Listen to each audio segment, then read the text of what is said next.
And up next, we have the privilege of hearing from Jerry Angelo of the Southwest Missouri Marriage Initiative. And Jerry's going to be sharing with us on engaging the government sector.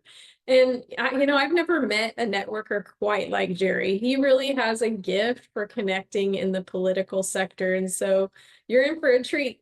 Jerry, the floor is yours, sir. Hey, great. Thank you guys for joining, and thank you for having me on today. 5 questions in 5 minutes. Here we go. Well, first of all, it's all about relationship, and we're not just talking about marriage, but every relationship that we have here on earth. It's important. I think it's part of God's design. And the first question was, what's the single most important principle for establishing effective partnerships and collaborations within the government? And I say right off the bat, trust and relationship. And this takes time, it takes energy and empathy. And I'm not talking about compassion, I'm talking about empathy, because there is a difference. Empathy is feeling what other people are feeling, and compassion is the action that you take afterwards. And so sometimes people just want to be heard. They don't necessarily want you to do anything. So that's why I say time, energy, and empathy, not so much compassion. It's also important to let people know why you're doing what you're doing, but only after hearing them first. So you don't want to just come jumping out there and, hey, we're this and that, and we do. Have some empathy, listen to what they're saying, spend some time with them, build trust over time, and that relationship will definitely flourish. Definitely more listening, less talking. So when Kate and I, when we were meeting someone new, I always tell her, hey, let's let them talk, because we like to talk and we can talk and talk. I mean, I'm Italian, we're loud. More listening, less talking. I think that's definitely the key there. Number two, what's the biggest challenge or opportunity in collaborating with government personnel, and what's the best way to address it? One of the biggest challenges, I think, is miscommunication or unable to connect to someone effectively. And this also leads to the breakdown in relationship, much like what happens in marriage, right? When there's a breakdown in communication, the relationship starts to wane a bit. And again, it's all about relationship. It's not just marriage, it's all relationships. And, people often see you in the lenses that they have on, and they hear you in their listening language. So you kind of have to learn to speak their language if you want to be the most effective on what you're trying to communicate. So put on a pair of their glasses, speak in their language, and I think that you'll be more effective in communicating with them instead of leading to miscommunication or disconnect, which is going to be not good for working with them. Number three, what's one strategy has been most successful in fostering trust and understanding? So an approach that we like to take intentionally is pray with them. Show your sincerity. This is definitely one way for others to hear your heart, and it lets them peek into your prayer life a little bit, and especially when you're praying for them. So they get to hear your heart.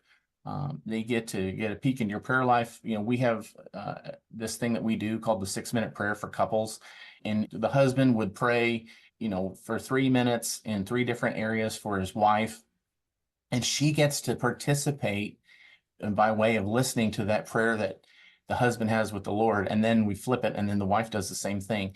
And that is so moving and amazing. And so what's really neat is when you do that in the public area with officials, maybe not publicly, but in your little private environment or your prayer time with maybe a government official or a leader, ask them, hey, can I pray for you? Is there something going on with you that you need prayer for? What do you need prayer for? And many of them will tell you, yeah, please pray with me here. I'm facing this issue or that issue. And so that's an amazing way of furthering that relationship with those folks. So I think that's a great strategy, and you definitely should try that if you're not already doing that. So how can a CMI effectively support and complement existing work and priorities of government organizations? I say whatever they're doing, partner with them, become a resource for them. Tell them, hey, we would love to walk alongside you. How can we help? But definitely first ask them, and then listen to what they're saying, and then you can show them how you can help. You don't want to just jump in, right? Ask them, listen to them, be empathetic, and then say, hey, you know what? I think we might be able to help you in this area. And then the last question is, what's the single best way to address potential barriers or misunderstandings that might arise when communicating with government personnel? I always like to make sure to make it clear that we're there to serve them first and their agenda. What can I do for you? How can I help you? Have you thought about maybe a way that we could work together? But mainly just, let them know that you're in service to them, and so that they're not threatened that you're trying to have some hidden agenda or something. What's their agenda? Ask them how you can help. There's going to be plenty of time to work together where you can create an opportunity for helping further your tasks. And I think, the Lord will bring about those opportunities. So you don't have to push for them. Just let that happen. Ask how you can serve them. And in closing, relationship is the conduit in which ministry flows and flourishes.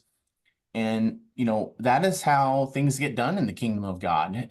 And if you hadn't noticed, with several of the speakers that have already been talking, and I'm sure the ones after me, there's going to be a common thread here regarding all these cross-sectional partnerships. Look for it when we're speaking about it. It's all about relationships. It's there. Thank you. Yeah. Thank you so much for sharing with us today, Jerry. Your passion to engage the government sector has really been an inspiration to many of our CMI family. I know we just talked to someone this week who said that you've given them the courage to step back in and go for it when engaging government officials. So thank you for being a part.